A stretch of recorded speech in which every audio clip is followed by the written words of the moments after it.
नमस्कार दोस्तों, स्वागत है आपका आज के मुख्य समाचार में, जिसमें सबसे पहली और बड़ी खबर में आपको बताएंगे कि बिहार में यात्रियों का कोटा 8 ट्रेनें अनिश्चितकालीन तक के लिए रद्द और इसी के साथ दर्जन भर से ज़्यादा हवाई जहाज भी रहे कैंसिल। दूसरी बड़ी खबर में जिक्र होगा कि देखते रहे अस्पताल की हालत, क्या हो गई सरकार। औरंगाबाद में स्वास्थ्य केंद्र बाहर से फिट और अंदर से अस्वस्थ। और तीसरी बड़ी खबर में जिक्र होगा कि वैक्सीन पॉलिसी पर पुनर्विचार करे केंद्र सरकार। मध्य प्रदेश हाईकोर्ट का बड़ा बयान। दोस्तों, हर एक खबर की गहराई में आपको ले जाएंगे, लेकिन उससे पहले अगर आप भी मोदी सरकार की नीतियों का खुलकर विरोध करते हैं तो आप अभी इस वीडियो को लाइक कीजिए और इस लाल बटन को दबा के चैनल को फ्री में सब्सक्राइब करके घंटी बजाकर कमेंट में लिखिए जय हिंद। दोस्तों, रुक करते हैं तमाम बड़ी खबरों की तरफ। बिहार में यात्रियों का कोटा 8 ट्रेनें अनिश्चित काल तक के लिए रद्द, दर्जन भर से ज्यादा हवाई जहाज भी रहे कैंसिल। जी हां दोस्तों, यात्रियों की कमी की वजह से बिहार में ट्रेनों और फ्लाइट को कैंसिल किया जा रहा है। कोरोना संक्रमण के चलते राज्य में लॉकडाउन है, इसके कारण कई ट्रेनों को पैसेंजर नहीं मिल रहे हैं, जबकि यात्रियों की कमी की वजह से लगातार फ्लाइट को भी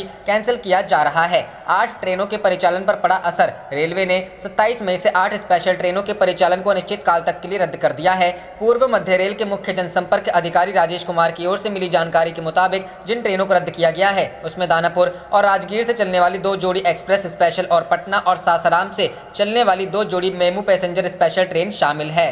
रुख करते हैं अगली खबर की तरफ। देख तेरे अस्पताल की हालत, क्या हो गई सरकार। औरंगाबाद में स्वास्थ्य केंद्र बाहर से फिट और अंदर से बीमार। जी हां दोस्तों, कोरोना की दूसरी लहर में बिहार की स्वास्थ्य व्यवस्था से पर्दा भी उठ रहा है। ताजा मामला औरंगाबाद जिले का है, जहां का उप स्वास्थ्य केंद्र बाहर से तो फिट दिखता है लेकिन अंदर से बहुत बीमार। ये स्वास्थ्य केंद्र औरंगाबाद जिले के ओबरा प्रखंड के करसांव में है। करसांव के उप स्वास्थ्य केंद्र को राष्ट्रीय ग्रामीण स्वास्थ्य मिशन NRHM के तहत हेल्थ एंड वेलनेस सेंटर बना दिया गया है, लेकिन बाहर से चकाचक होने के बाद भी ये पिछले 3 सालों से बंद है। इस अस्पताल में डॉक्टर भी नहीं आते। हद तो यह है कि स्वास्थ्य सेवाओं के लिए इस इलाके के 25 गांवों की लगभग 25,000 की आबादी इस स्वास्थ्य केंद्र पर निर्भर है, मगर इसके बंद रहने से ग्रामीणों को इलाज के लिए 20 किलोमीटर दूरी तय कर औरंगाबाद और ओबरा जाना पड़ रहा है। रुख करते हैं अगली खबर की तरफ। वैक्सीनेशन पॉलिसी पर पुनर्विचार करे केंद्र सरकार। मध्य प्रदेश हाईकोर्ट। जी हाँ दोस्तों, मध्य प्रदेश हाईकोर्ट ने वैक्सीनेशन पॉलिसी पर स्वतः संज्ञान लेते हुए केंद्र सरकार से कहा है कि वह इस पर पुनर्विचार करे।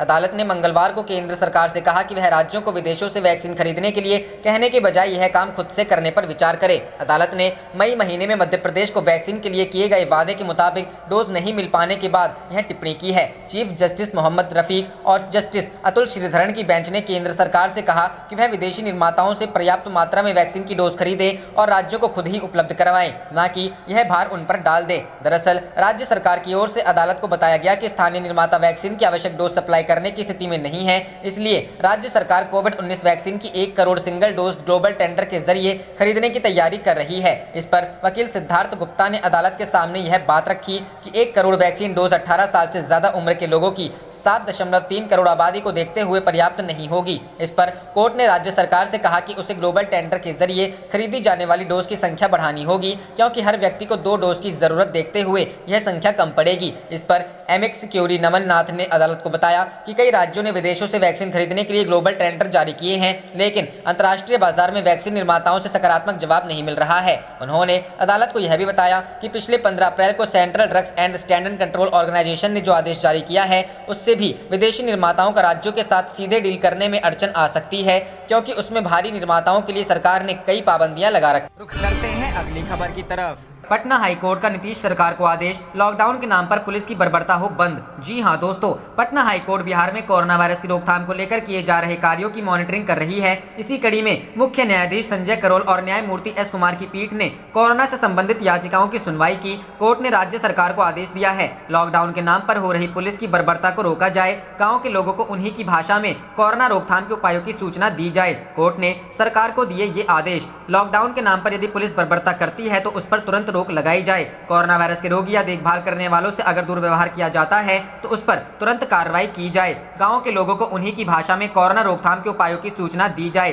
कोरोना सेंटर में काम करने के इच्छुक युवाओं के लिए ट्रेनिंग प्रोग्राम चलाया जाए। इसके अलावा हाईकोर्ट ने बिहटा के कोरोना अस्पताल की सुविधाओं और उनकी कमियों के बारे में जानकारी मांगी है। अब 2 जून को इस मामले की सुनवाई होगी। वहीं स्वास्थ्य विभाग की तरफ से जारी किए गए आंकड़ों के अनुसार बुधवार को राज्य में 2603 नए संक्रमित मिले। राजधानी पटना में सर्वाधिक 316 नए संक्रमित मिले। रुक करते हैं अगली खबर की तरफ। मांझी का पीएम मोदी पर हमला और भाजपा की लंबी चुप्पी, पढ़े इनसाइड स्टोरी। जी हां दोस्तों, हिंदुस्तानी आवाम मोर्चा के प्रमुख और बिहार के पूर्व मुख्यमंत्री जीतन राम मांझी की एक टिप्पणी ने सूबे की सियासत में हलचल मचा दी है। उन्होंने कोरोना वायरस के वैक्सीन सर्टिफिकेट पर प्रधानमंत्री नरेंद्र मोदी की तस्वीर को लेकर आपत्ति दर्ज करते हुए कहा था कि जब वैक्सीनेशन सर्टिफिकेट पर प्रधानमंत्री की तस्वीर है तो कोरोना से मरने वालों के डेथ सर्टिफिकेट पर भी उनकी तस्वीर लगाई जानी चाहिए। खास बात यह है कि पीएम मोदी पर हर छोटे बड़े हमले पर आसमान सिर पर उठा विरोधियों को कोसने वाली बीजेपी इस बार मांझी के बड़े हमले पर खामोश है। भारतीय जनता पार्टी के बिहार प्रदेश के सभी बड़े नेता चुप हैं।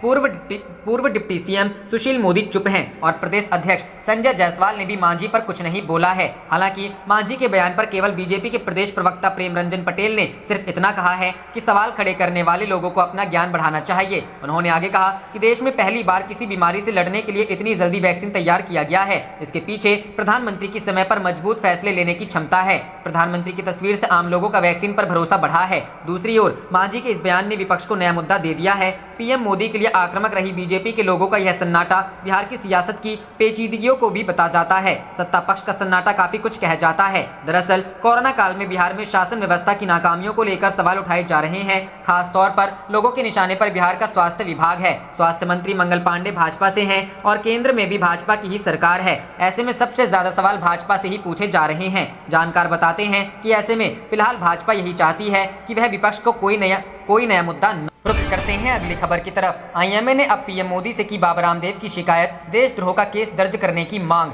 जी हां दोस्तों, एलोपैथी की आलोचना को लेकर बुरी तरह घिरे योग गुरु बाबा रामदेव ने अपना बयान भले ही वापस ले लिया हो, लेकिन इंडियन मेडिकल एसोसिएशन की नाराजगी खत्म नहीं हुई है। बाबा रामदेव पर 1000 करोड़ रुपए का मानहानि का केस करने के बाद अब पीएम मोदी से भी शिकायत की गई है। आईएमए ने पीएम मोदी से कहा है कि रामदेव को झूठी जानकारियां फैलाने से रोका जाए और उनके खिलाफ देशद्रोह का केस दर्ज होना चाहिए। आईएमए ने पीएम मोदी को लेटर लिखकर कहा, पतंजलि के मालिक रामदेव की ओर से टीकाकरण पर गलत सूचनाओं के प्रचार को रोकना चाहिए। एक वीडियो में उन्होंने दावा किया कि 10,000 डॉक्टर और लाखों लोग दोनों डोज के बावजूद मर चुके हैं। उनके खिलाफ देशद्रोह के आरोप में मुकदमा दर्ज होना चाहिए। आईएमए ने कहा है, हम स्वास्थ्य मंत्रालय और आईसीएमआर या नेशनल टास्क फोर्स की ओर से जारी गाइडलाइंस और प्रोटोकॉल के तहत अस्पतालों में आने वाले लाखों लोगों का इलाज कर रहे हैं। यदि कोई यह दावा करता है कि एलोपैथिक दवाओं की वजह से लोग मरे हैं, तो यह मंत्रालय को चुनौती है जो हमें इलाज का प्रोटोकॉल देता है। लेटर में आगे कहा गया है कि पहली लहर में 753 डॉक्टरों ने फ्रंटलाइन में काम करते हुए अपनी जान गंवाई, जबकि दूसरी लहर में 513 डॉक्टरों की जान गई। पहली लहर जान गंवाने वाले किसी डॉक्टर का टीकाकरण नहीं हुआ था, जबकि दूसरी लहर में जिन डॉक्टरों की मौत हुई उनमें से अधिकतर का विभिन्न कारणों से टीकाकरण नहीं हुआ था। अब कहा जा रहा है कि दोनों डोज टीका लेने के बाद 10,000 लोगों की मौत हुई। यह जानबूझकर टीकाकरण को बाधित करने का प्रयास है, इसे तुरंत रोका जाए। रुख करते हैं अगली खबर की तरफ। ग्रामीण इलाकों में बढ़ाए वैक्सीनेशन, टेस्ट को लेकर कही ये बात। कोरोना संकट के बीच पटना हाईकोर्ट का बिहार सरकार को निर्देश। जी हां दोस्तों, बिहार में कोरोना वायरस की दूसरी लहर का कहर लगातार जारी है। हालांकि सरकार और प्रशासन की ओर से लगातार महामारी के फैलते संक्रमण पर लगाम को लेकर जरूरी कदम उठाए जा रहे हैं। इस बीच पटना हाईकोर्ट ने मंगलवार को मौखिक रूप से राज्य सरकार को कोरोना से निपटने के लिए ग्रामीण क्षेत्रों में टीकाकरण तेज करने का निर्देश दिया है। चीफ जस्टिस संजय करोल और जस्टिस एस कुमार की खंडपीठ ने प्रदेश में कोरोना संक्रमण की स्थिति को लेकर दायर जनहित याचिकाओं पर सुनवाई करते हुए ये आदेश दिया। ये पीआईएल, शिवानी कौशिक, रोहित कुमार और गौरव कुमार सिंह की ओर से फाइल की गई है। इस दौरान कोर्ट ने राज्य सरकार को ग्रामीण इलाकों में RT-PCR टेस्ट की दर बढ़ाने का भी निर्देश दिया है। साथ ही टीकाकरण को लेकर भी बात रखी है। कोर्ट का यह निर्देश अधिवक्ता पारुल प्रसाद की ओर से इस मुद्दे को उठाने के बाद आया, जिसमें कहा गया था कि छोटे शहरों और ग्रामीण इलाकों में 18+ लोगों के वैक्सीनेशन की दर अच्छी नहीं है। राज्य के महाधिवक्ता ललित किशोर ने कोर्ट को बताया, ग्रामीण क्षेत्रों में लोग कई तरह की धारणाओं के चलते टीकाकरण कराने में संकोच कर रहे हैं। हालांकि कोर्ट महाधिवक्ता के जवाब से संतुष्ट नजर नहीं आई और राज्य सरकार से ग्रामीण क्षेत्रों में टीकाकरण और कोविड परीक्षण में तेजी लाने को कहा। महाधिवक्ता ने अदालत को यह भी बताया कि पटना में पॉजिटिविटी रेट 2% से कम हो गई है। वहीं कोर्ट ने मौखिक दावा करने के बजाय एक हलफनामा दाखिल करने के लिए कहा है। साथ ही कोर्ट ने मुख्य सचिव को अगले सोमवार तक का समय दिया है कि वह 1 मार्च के बाद से पीड़ितों की उम्र और धर्म के साथ साथ कोविड से हुई मौतों की संख्या पर अपना विस्तृत जवाब दाखिल करे। इस बीच मुख्य सचिव का एक हलफनामा कोर्ट के सामने रिकॉर्ड में रखा गया। इसमें स्वास्थ्य विभाग को सभी सोर्स से कोरोना से हुई मौतों के बारे में विवरण विवरण सत्यापित करने के लिए कहा गया है। अदालत ने स्वास्थ्य विभाग को होम आइसोलेशन समेत अस्पताल और अन्य जगहों पर हो रही मौतों का पता लगाने के लिए जिला स्तर पर कमेटी गठित करने और सूची जमा करने को कहा गया है। आप देख रहे थे आपका अपना चैनल जय हिंद जय भारत।